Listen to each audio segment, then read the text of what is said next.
So hey everybody, G. Kelly Dixon here, Englestone Real Estate. We're going to dive into really unemployment for August of 2020. We look at these numbers all the time, and I got to tell you, I take things with a grain of salt. So there's good news, I guess. Numbers came in and we actually dropped. We went from being over 10% of unemployment down to 8.4%.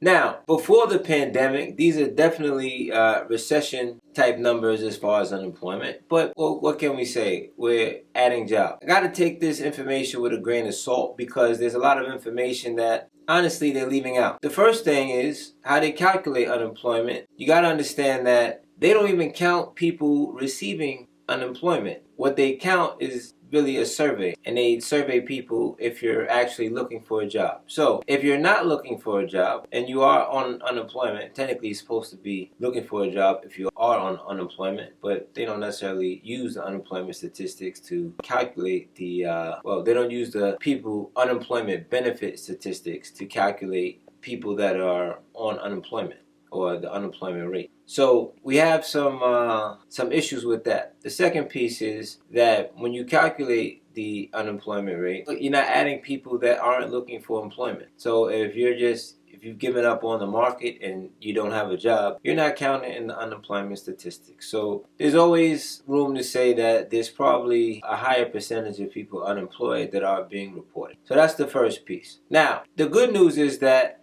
for August we did go down. I didn't expect anything different really, as things started opening back up and the PP loans didn't yet expire. I expected people to go back to work. More importantly, a lot of people stopped getting that $600 benefit. So it gave them an incentive to go back to the office or go back to the restaurant, whatever they do. But the day of reckoning really is September. And my expectation is that September is not going to be a good month. I could be wrong. We'll see what happens. Going forward, 8.4 is still extremely high, and we have to obviously be aware of that, particularly as we invest in certain markets and really nationwide. And it's a number that we'll be following, and we'll just wait and see what happens. But until now, like I said, things appear to be going in the right direction.